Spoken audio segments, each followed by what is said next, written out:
शुरुआत करेंगे कुपवाड़ा की अहम खबर के साथ, जहां माछिल सेक्टर में भारतीय सेना और जम्मू कश्मीर पुलिस द्वारा एक संयुक्त कार्रवाई में आज सुबह एलओसी पर सतर्क सैनिकों द्वारा घुसपैठ की कोशिश को नाकाम किया गया। इस कार्रवाई में 2 आतंकवादियों को मार गिराया गया। इनके पास से 2 AK राइफल्स और अन्य युद्ध जैसी सामग्रियां भी बरामद हुई हैं।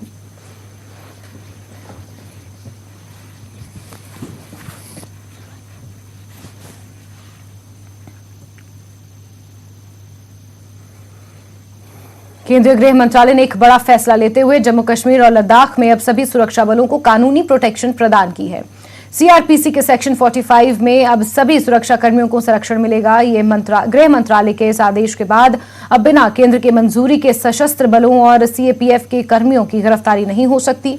सेना एयरफोर्स के पास पहले से ही ये संरक्षण था। अब सभी सुरक्षा बलों को ये कानूनी प्रोटेक्शन प्रदान की गई है। पहले रणबीर पीनल कोड के चलते ये जम्मू कश्मीर में लागू नहीं था। अब अमित शाह की अध्यक्षता वाले केंद्रीय गृह मंत्रालय ने जम्मू कश्मीर के कानून, न्याय और संसदीय मामलों के विभाग के साथ चर्चा के बाद प्रस्ताव को मंजूरी दी है।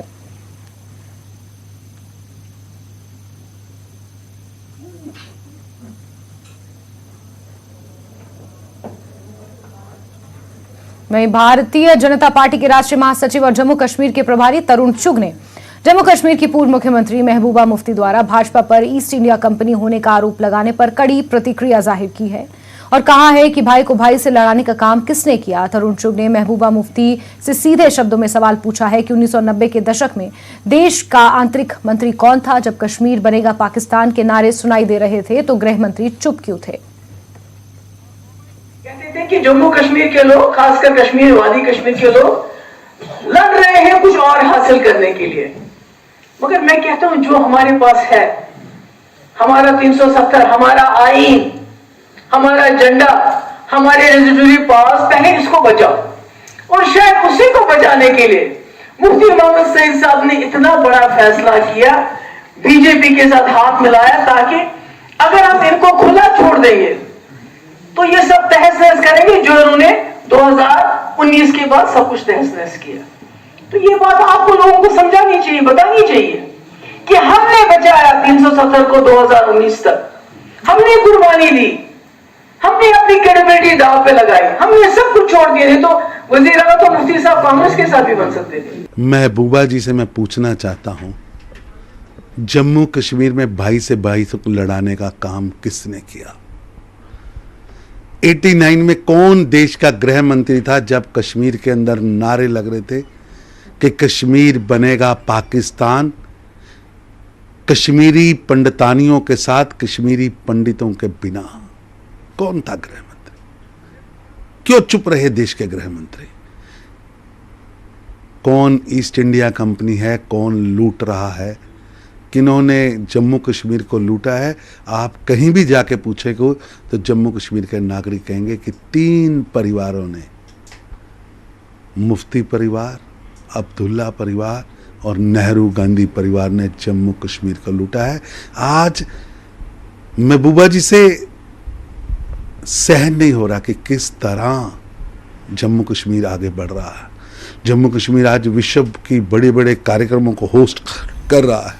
जम्मू कश्मीर विकास की गाथा लिख रहा है। जम्मू कश्मीर के मुख्य सचिव डॉक्टर अरुण कुमार मेहता ने पूर्व की सरकारों के दौरान हुई वित्तीय अनियमितताओं का जिक्र किया।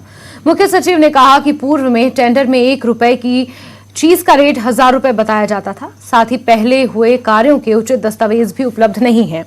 अभी कार्यों में पारदर्शिता और जवाबदेही है। जिन लोगों को सचिवालय में काम करने की प्रक्रिया में समस्या है, उन्हें पद छोड़ देना चाहिए और चले जाना चाहिए। जब आप एडमिनिस्ट्रेटिव अप्रूवल नहीं देते हो तो आपको काम का पता ही नहीं होता कितने में करना है। और अगर आपको करप्शन करने की नीयत है तो आप लोगों का एडमिनिस्ट्रेटिव अप्रूवल नहीं करना चाहिए। आपको डीपीआर नहीं बनानी, आपको एक एस्टिमेट कागज का कच्चा पैसा दे देना और आपको डीपीआर मिलती है।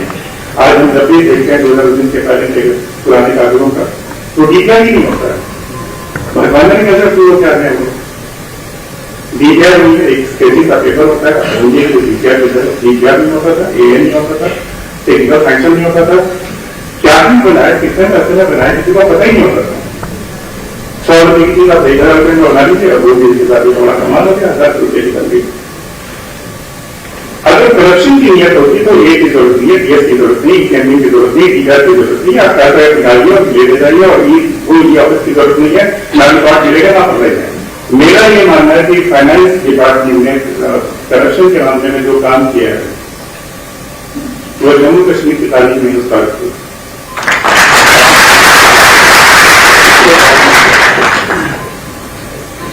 एसीबी अपना काम करता है, अच्छा काम करता है, लेकिन एसीबी और विजिलेंस डिपार्टमेंट पहले भी करता था, आज भी करेगा और वो अच्छा काम कर रहे हैं, उनको उनकी तारीफ करता हूं मैं।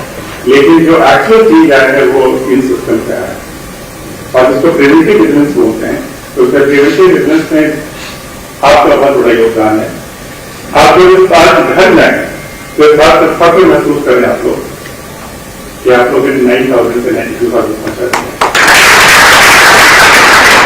और ये अगर आप नहीं करते तो नहीं होता। जनता के नाम से जनता को बेवकूफ बनाने वाले बहुत बैठे हैं, लेकिन सिस्टम बनाने के लिए आप लोग और आप लोग नाम की और बीच में जब आप पढ़ाते हैं केसेस के माध्यम से पे करते हैं, सारे रिकॉर्ड करते हैं और इस वक्त हम लोग आगे हैं। कुछ दूसरी एजेंसीज अपनी बात नहीं, जो बहुत अच्छे ऊपर है वो हमसे पीछे हैं। बिल्कुल ऑनेस्ट में शायद साथ नंबर 1 पे होगा, 1.0%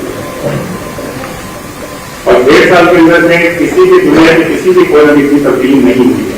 और ये मैं बहुत फख्र के साथ बोल सकता हूँ, ये दुनिया के किसी कोने को ढूंढ लीजिए, बिल्कुल गवर्नेंस स्पीड पे कहीं भी इम्प्लीमेंट नहीं हो रहा, वो नियत दिखाता है। और कुछ लोगों को सेक्रेटरिएट में लगा कि ये क्या गवर्नेंस है जिसमें सारे डिसीजन खाते हैं, सारे संविधान का लिए हैं, तो जरूरत नहीं है। उसको लगता है कि बहुत तकलीफ है तो सिस्टम का छोड़ दीजिए, कहीं और जाके कर लीजिए, कोई जरूरी नहीं, डिस्कशन नहीं होना चाहिए। डिस्कशन तो पब्लिक के पास होना चाहिए, आपके पास क्यों होगा? आपको तनख्वाह मिलती है अच्छे काम करने के लिए। उसी के साथ हम लोग स्वास्थ्य विभाग की टूर की फोटोग्राफिक रिकॉर्ड आना चाहिए, तो उसके बाद वीडियो रिपोर्ट और वीडियो आना शुरू हुआ, वीडियो रिपोर्ट और वीडियो आना चालू हुआ। आप लोग उसको कंटिन्यू कर रहे हैं कि नहीं कर रहे हैं मुझे नहीं पता, लेकिन उम्मीद रखता हूँ कि आपको कंटिन्यू कर रहा हूँ।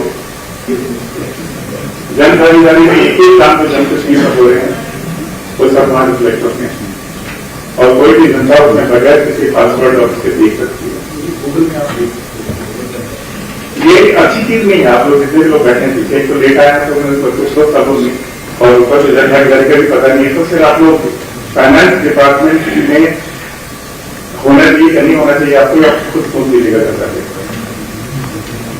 अगर आप नहीं चाहते तो कौन जाएगा? तो आप जनता को ऐसा सब जाएगा। 100% फिजिकल वेरिफिकेशन से स्टार्ट किया जाए, फिर मंथली प्रोग्रेस रिपोर्ट आनी शुरू होगी। आज के दिन में प्रोग्रेस रिपोर्ट का अभी किया नहीं करता है, कोई जरूरत नहीं किसी तरह करने की। ई कंपनियों का सभी कामों का देखा तो पब्लिक में उपलब्ध करा दिया गया, कोई भी कंपनी देखता नहीं है।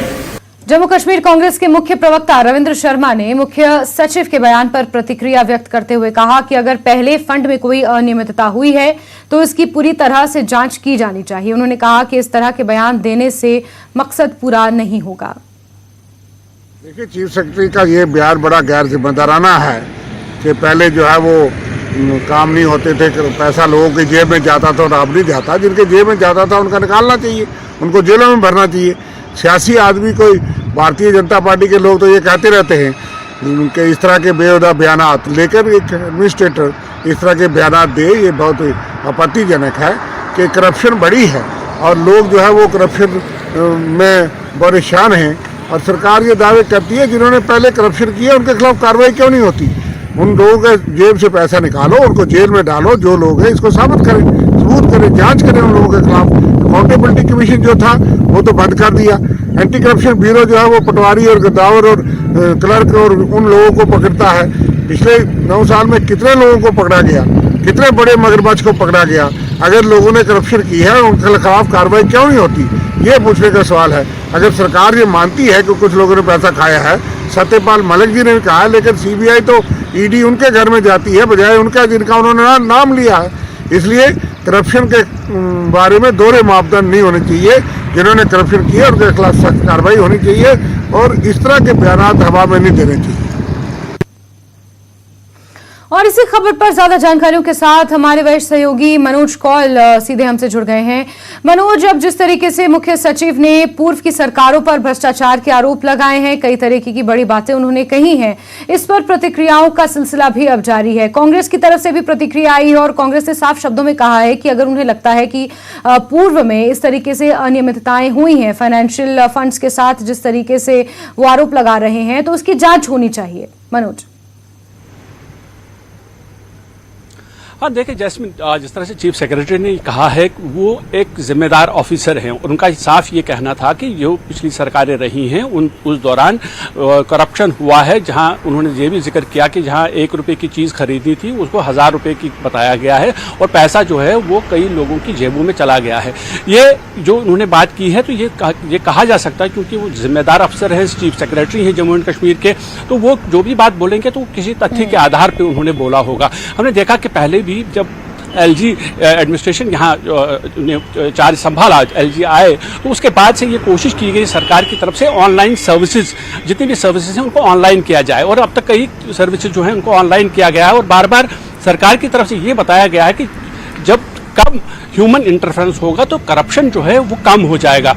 यानी अगर आपको कोई भी सर्विस लेनी है, आप घर बैठ के वो सर्विस ले सकते हैं, आपको क्लर्क के पास जाना नहीं है, आपको किसी ऑफिसर के पास जाना नहीं है जो आपसे पैसे का तकाजा करे, या अगर आपके पास टाइम नहीं है तो आप किसी क्लर्क को बोलते हैं मैं नहीं आ सकता हूं तो मैं आपको उसके बदले में कुछ पैसे देता हूं, मेरा काम कर दीजिए। लेकिन जब ऑनलाइन सर्विसेज हो जाएंगी तो उससे ये जरूर एक फर्क पड़ता है, जो करप्शन है वो कम हो जाता है। और तो रहा सवाल अब कि जो पॉलिटिकल पार्टीज हैं उनका जो रिएक्शन है, जैसे कि हम रविंद्र शर्मा को सुन रहे थे तो उनका ये साफ कहना था कि अगर कोई करप्शन हुआ है तो उसके खिलाफ कार्रवाई होनी चाहिए। अगर चीफ सेक्रेटरी ने ये बोला है कि करप्शन हुआ है और आज भी अगर कोई करप्शन करेगा तो उसको बाहर का रास्ता दिखाया जाएगा, तो ऐसा माना जाना चाहिए कि जो सरकार आज की है, जो एडमिनिस्ट्रेशन आज की है, वो ये कोशिश कर रही है कि जो आवाम के लिए पैसा आता है, जो लोगों के लिए पैसा आता है, जो जनता के काम के लिए पैसा आता है, वो जनता के कामों पर ही लगे, जनता को उसका फायदा हो। और कई अगर कुछ लोग ये समझें कि नहीं ये पैसा वो ऐंठ कर अपनी संपत्तियां बनाएंगे और जनता के पैसे का बंदर बांट किया जाएगा, तो वो किसी सूरत में बर्दाश्त नहीं किया जाएगा।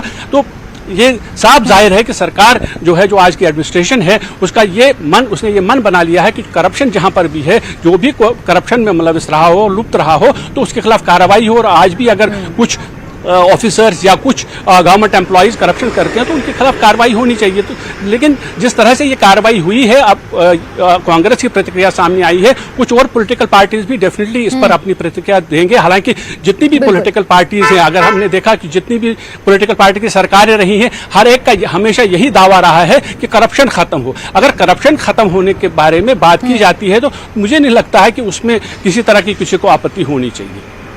जी बिल्कुल मनोज, और सिर्फ कांग्रेस की ही प्रतिक्रिया नहीं, इस पर कई राजनीतिक पार्टियों की प्रतिक्रिया सामने आई है। चाहे अपनी पार्टी अध्यक्ष अल्ताफ बुखारी की बात कहें या फिर पीडीपी की भी प्रतिक्रिया इसमें सामने आई है और साफ शब्दों में उन्होंने ये कहा है कि आज जिन डेवलपमेंट प्रोजेक्ट्स का बखान भाजपा कर रही है, भाजपा सरकार और एलजी प्रशासन जिन डेवलपमेंट प्रोजेक्ट्स का बखान कर रहे हैं, उनकी नींव, उनकी फाउंडेशन स्टोन जो है वो इन्हीं स्थानीय राजनीतिक पार्टियों ने रखी है। मनोज, अगर राजनीतिक चश्मे से इस पूरे सिनेरियो को देखा जाए, क्योंकि ये अटकलें भी तेज हैं कि बहुत जल्द जम्मू कश्मीर में विधानसभा के चुनावों की तारीखों का ऐलान भी हो सकता है, तो ये जो बयानबाजी है, ये जो पूरा मुद्दा है, ये किस ओर जाता हुआ नजर आ रहा है? देखिए, जहाँ तक पॉलिटिकल पार्टीज का जो इस पर रिएक्शन है, जो उनका ये कहना है कि उन्होंने डेवलपमेंट प्रोजेक्ट्स की नींव रखी है और वो प्रोजेक्ट्स आगे बढ़ाए जाते हैं, ये हर एक सरकार का फर्ज होता है। सरकार की एक जिम्मेदारी होती है कि वो अगर हुकूमत करती है तो उसका मतलब ये नहीं है कि वो सिर्फ अपनी जो कुर्सी है उसका मजा ले। सरकारों का काम होता है कि वो लोगों की डेवलपमेंट के लिए काम करें, कुछ ऐसे प्रोजेक्ट्स बनाएं जिससे आम लोगों को फायदा हो। हाँ, ये जरूर हो सकता है कि कुछ प्रोजेक्ट्स ऐसे हों जो उन सरकारों ने शुरू किया है, लेकिन जहां तक ये जो आज अब इस पे पॉलिटिकल रिएक्शंस आती है, उसका साफ ये मतलब है कि सरकार इस बयान को पूरी तरह से राजनीतिक एंगल से देख रही है, क्योंकि यहाँ की जितनी भी गैर बीजेपी जमातें हैं, बीजेपी को छोड़ जितनी भी जमातें हैं, वो लगातार ये कहती आई हैं कि यहाँ पर बीजेपी का राज चल रहा है। उनका ये कहना है कि जैसे रविंद्र शर्मा कह रहे थे, ये बाकी लोग कह रहे थे, उनका ये कहना है कि अगर यहाँ पर आज भी करप्शन हो रहा है, यानी वो एक पर्टिकुलर ऑफिसर को या पर्टिकुलर एडमिनिस्ट्रेटर को निशाना नहीं बना रहे हैं, वो उनका निशाना सीधा भारतीय जनता पार्टी है। तो यही वजह है कि जो पॉलिटिकल पार्टी से जो इस तरह का जो आज बयान आया है चीफ सेक्रेटरी की जानिब से, हालांकि वो एक ब्यूरोक्रेट हैं, लेकिन जैसे मैंने कहा कि वो पूरे इस मामले को जो गैर बीजेपी जमाते हैं वो ये समझती हैं कि ये सब कुछ जो हो रहा है वो बीजेपी के कहने पे हो रहा है, और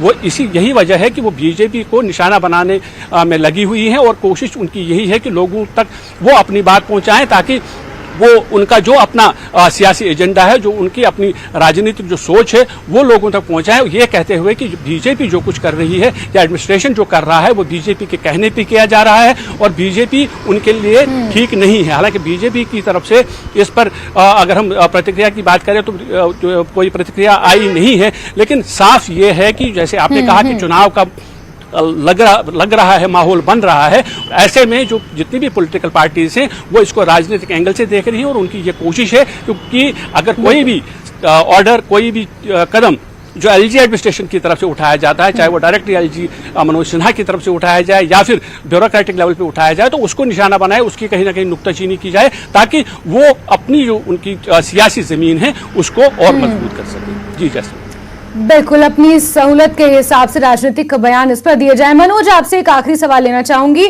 साथ ही एक महत्वपूर्ण बात भी यहाँ पर चीफ सेक्रेटरी ने कही है, उन्होंने कहा कि मौजूदा समय में भी कुछ ऐसे मुलाजमीन हैं जो जिन्हें विकास नहीं दिख रहा, और अगर हो भी रहा है तो वो उस विकास के बारे में उस चीज को मानना नहीं चाहते, उस तस्वीर को एक्सेप्ट नहीं करना चाहते कि बदल रही है। ऐसे मुलाजमीनों के लिए भी उन्होंने कड़े शब्दों में कहा कि जो अगर उन्हें सचिवालय की कार्य प्रक्रिया से दिक्कत है तो वो छोड़ सकते हैं और जा सकते हैं। ये कहीं ना कहीं कड़ा संदेश भी उन्होंने दिया है।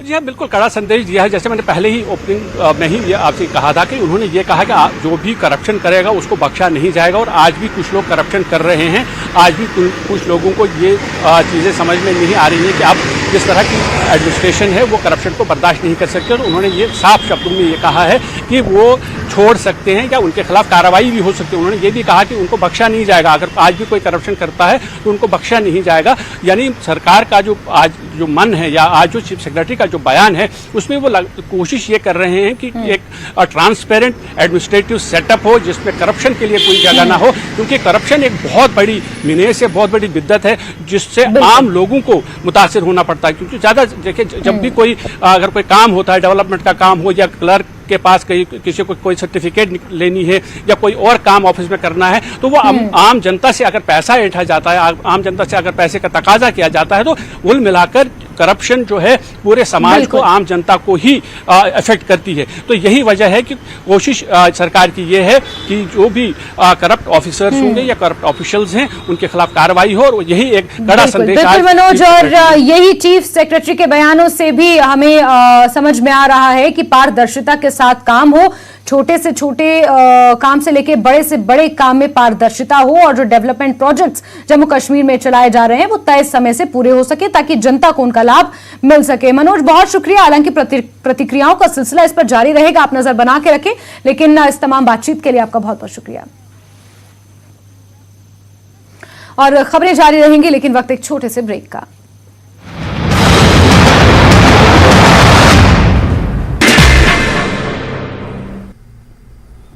स्वागत है आपका न्यूज़ 18 जम्मू कश्मीर लद्दाख हिमाचल में। मैं हूं विशाल और आप देख रहे हैं धार भी रफ्तार भी। शुरू करते हैं। सरना गांव में 1 दिवसीय निःशुल्क चिकित्सा शिविर का आयोजन। एसडीएच भद्रवाह के चिकित्सकों ने मरीजों की जांच की, लोगों के बीच निःशुल्क दवाइयां भी बांटी गईं।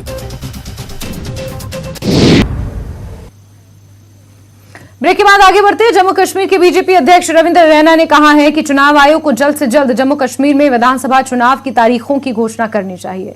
अनंतनाग में पार्टी की बैठक के दौरान मीडिया से बात करते उन्होंने कहा कि बीजेपी भी चाहती है कि जम्मू कश्मीर में चुनाव हो।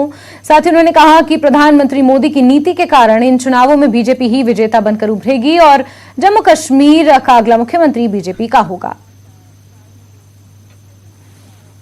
जम्मू कश्मीर में असेंबली इलेक्शंस के लिए पूरी तरीके से तैयार है। हम चाहते हैं कि इलेक्शन कमीशन बहुत जल्द इसका फैसला करे। हम चाहते हैं, बीजेपी तैयार है, क्योंकि हमें मालूम है कि रियासत जम्मू कश्मीर के लोग, जम्मू के हों या वादी कश्मीर के लोग हों, दिल खोलकर भारतीय जनता पार्टी से लोग मोहब्बत कर रहे हैं। बीजेपी से लोगों को प्यार है, क्योंकि बीजेपी ने, मोदी साहब ने गरीबों, मस्कीनों, दर्दमंदों, ज़ईफों का हमदर्द बन के मोदी साहब ने काम किया है। आज गांव गांव में मोदी साहब ने डेवलपमेंट की है, ईमानदारी से काम किया है, और मुझे यकीन है रियासत जम्मू कश्मीर की आवाम दिल खोलकर बीजेपी को सपोर्ट करेगी और यहाँ बीजेपी की हुकूमत होगी और अगला चीफ मिनिस्टर जम्मू कश्मीर में बीजेपी का होगा। बजरंग दल के कार्यकर्ताओं ने राजौरी में बजरंग दल पर प्रतिबंध के विरोध में प्रदर्शन किया। प्रदर्शनकारी बजरंग दल के कार्यकर्ताओं ने कांग्रेस पार्टी के खिलाफ नारेबाजी की और कांग्रेस पार्टी का प्रतीकात्मक पुतला फूंका। गौरतलब है कि कांग्रेस पार्टी ने कर्नाटक विधानसभा चुनाव को लेकर अपना चुनावी घोषणा पत्र जारी किया है, जिसमें कांग्रेस पार्टी ने सत्ता में आने के बाद बजरंग दल पर प्रतिबंध लगाने का वायदा किया है। इसका विरोध बजरंग दल के कार्यकर्ताओं ने राजौरी में किया।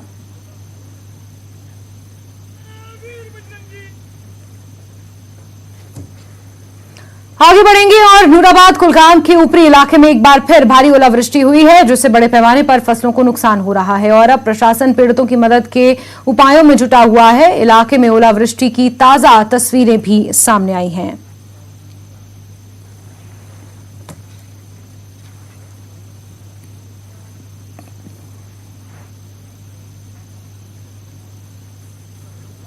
वहीं गुर्जर बस्ती हलन कुलगाम में बादल फटने से हालात खराब हो चुके हैं। गुर्जर बस्ती हलन कुलगाम में बादल फटने से पास के सरकारी स्कूल भी प्रभावित हुए हैं।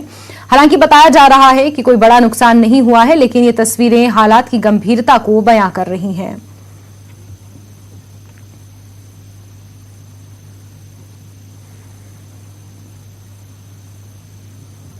वहीं दुनिया भर से पर्यटक डल झील को देखने कश्मीर आते हैं। डल की शान में इजाफा करने के लिए प्रोजेक्ट पर काम चल रहा है। इसी के तहत डल में दुनिया का सबसे ऊंचा फव्वारा लगाया जाएगा। पहले चरण में 200 से 250 मीटर ऊंचा फाउंटेन लगाने की योजना है और अगर ये योजना हकीकत में तब्दील होती है तो ये दुनिया का सबसे ऊंचा फव्वारा होगा।